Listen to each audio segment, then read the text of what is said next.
दोस्तों welcome to money stocks. इस video के अंदर मल्टीपल स्टॉक्स के बारे में हम लोग बात करेंगे। सबसे पहले हम लोग बात करने वाले हैं केपीआईटी के बारे में। तो बेसिकली केपीआईटी का कल के दिन दोस्तों अगर आप परफॉर्मेंस देखोगे तो 5% की तेज़ी हमें निकल के आ चुकी है और 858 रुपीज़ की क्लोजिंग हमें केपीआईटी के अंदर नजर आ चुकी है। मैंने बहुत बार दोस्तों आपके साथ शेयर किया था केपीआईटी बेसिकली फंडामेंटली बहुत ज़्यादा स्ट्रॉन्ग है। एक बार कंपनी Q3 का रिजल्ट परफॉर्म करे उसके बाद ह्यूज अमाउंट ऑफ तेज़ी हमें निकल के आ सकती है। वो अगर आप केपीआईटी का पिछले 5 दिनों का अगर आप दोस्तों परफॉर्मेंस देखोगे तो 6.5% से भी ज़्यादा की हमें रैली केपीआईटी के अंदर नजर आई है। एक ही दिन लगातार कंपनी के अंदर हमें तेज़ी देखने को मिल चुकी है और केपीआईटी अगर आप पिछले एक महीने का अगर आप परफॉर्मेंस देखोगे 22% की तेज़ी निकल के आ चुकी दिखेगा।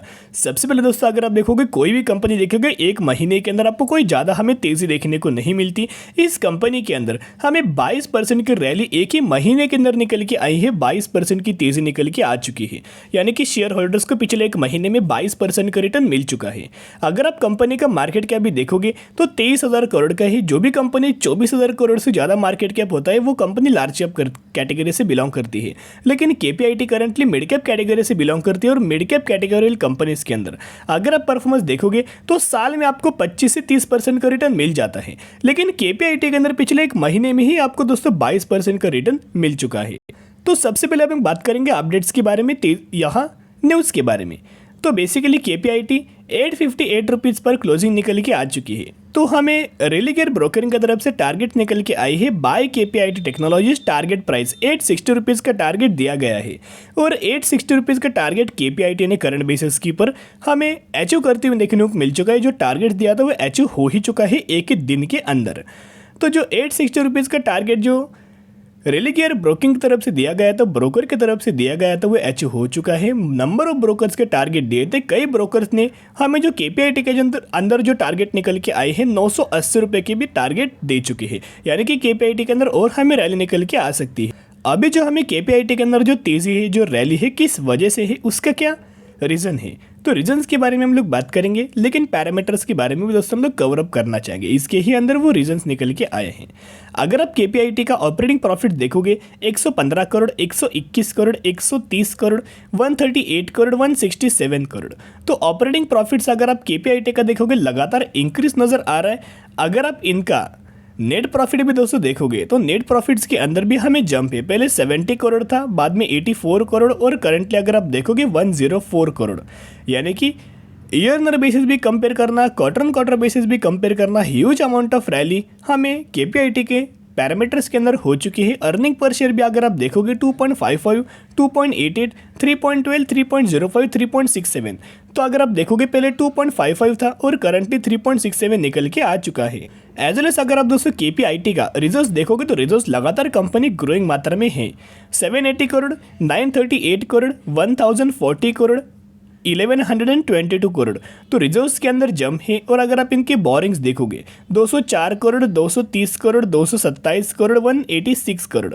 तो लगातार कंपनी का जो बोरिंग्स है, जो लोन है, हमें डिक्रीजिंग मात्रा है, ड्रॉप नज़र आया है। यानी कि जल्दी आपको ये कंपनी डेफरी कैटेगरी से भी बिलोंग कर सकती है, लेकिन अभी भी ऐसा आप बोल सकते हो कि कंपनी ये ऑलमोस्ट हमें डेफरी कैटेगरी से बिलोंग करती है। किसी भी कंपनी के अंदर अगर एफआईज बाइंग करता है, प्रमोटर्स बाइंग करता है या फिर दोस्तों डीआईज बाइंग करते हैं तो बहुत ही पॉजिटिव अप्रोच होता है किसी भी कंपनी के लिए। तो शेयर होल्डिंग पैटर्न्स भी अगर आप देखोगे तो प्रमोटर्स की जो होल्डिंग है वो स्टेबल है, उसके अंदर दोस्तों कोई हमें चेंजेस नहीं है।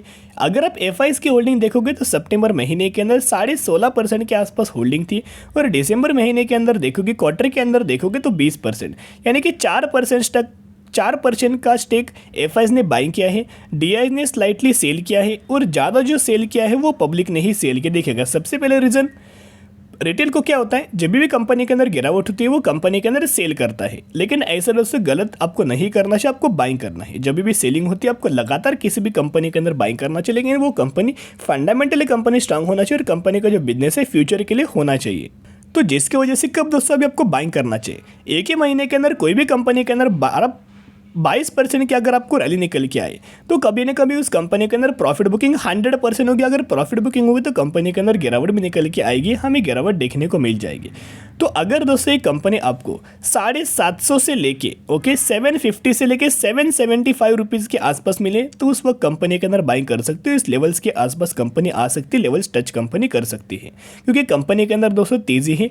जब भी किसी भी कंपनी के अंदर तेज़ी आती है 50% के आसपास कंपनी ड्रॉप जरूर हो जाती है। जितना हमें तेज़ी आएगी, अगर 100 पॉइंट्स कंपनी के अंदर अपसाइड तेज़ी आती है तो 50 पॉइंट्स तो कंपनी नीचे आएगी। तो जब भी कंपनी नीचे आएगी तो अब कंपनी के अंदर buy on the strategy apply करना और लंबे समय के लिए आप होल्ड करके चल सकते हो। फंडामेंटल स्ट्रॉन्ग हमें केपीआईटी है, तेजी के पीछे भागना मत, गिरावट के ही अंदर कंपनी को परचेज कर सकते हो। अभी हम लोग बात करेंगे एक कंपनी के अंदर 13:10 रेशियो के अंदर बोनस का और 1:10 रेशियो के अंदर स्प्लिट का बेनिफिट मिलने वाला है।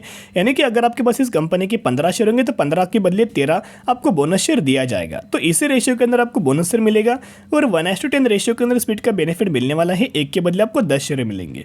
तो बोनस और स्प्लिट एक ही कंपनी में मिलने वाला है। 609 रुपये का प्राइसिंग है। पिछले एक सालों में 726% का रिटर्न डिलीवर कर चुकी है और मार्केट कैप भी ऑलमोस्ट 300 करोड़ का है। तो माइक्रो कैप कैटेगरी से कंपनी बिलोंग करती है। और हम लोग बात करें कैप्टन पाइप्स के बारे में, तो कैप्टन पाइप्स की अगर बात की जाए, प्लास्टिक प्रोडक्ट्स के अंदर हमें कंपनी का बिजनेस है। तो इस कंपनी का अगर आप मैक्सिमम का परफॉर्मेंस देखोगे तो 1500% का रिटर्न शेयर होल्डर्स को बना के दे चुकी है और बेसिकली कंपनी 2014 में ही मार्केट के अंदर आई थी। तो इस कंपनी के अगर आप पैरामीटर्स देखोगे, ऑपरेटिंग प्रॉफिट लगातार उसी प्राइस के आसपास निकल के आ रहा है। पहले 2.67 करोड़ के आसपास था, करंटली 2.76 करोड़ के आसपास नेट प्रॉफिट जनरेट किया है।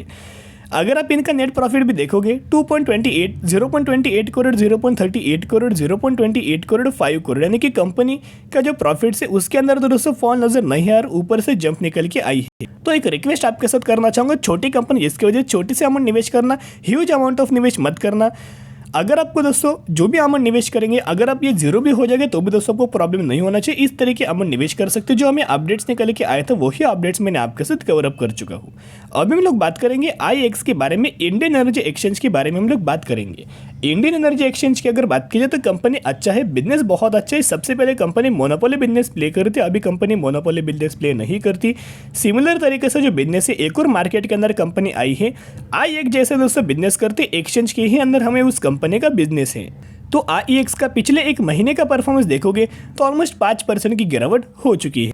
अगर आप पिछले एक साल का अगर आप परफॉर्मेंस देखोगे तो 45% का गिरावट हमें IEX के अंदर हो चुकी है। तो गिरावट होने के पीछे रीजन क्या है? अगर आप यहाँ देखोगे दिसंबर 2021 में 98 करोड़ का ऑपरेटिंग प्रॉफिट कंपनी जनरेट किया था, बाद में 95 करोड़, 81 करोड़ और 79 करोड़।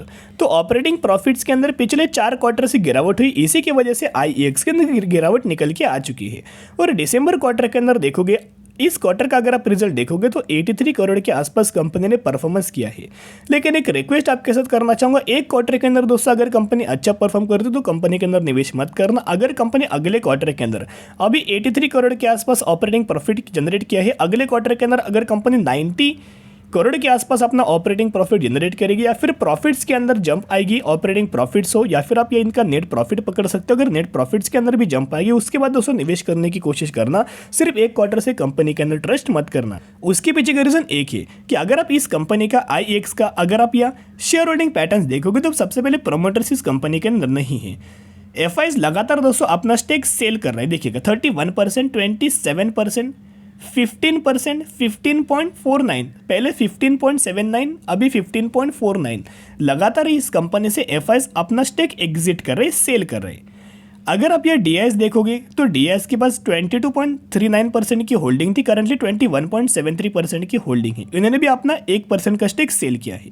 बाइंग कौन कर रहा है? अगर आप पब्लिक देखोगे तो 51%, 53%, 57%, 61%, 62%।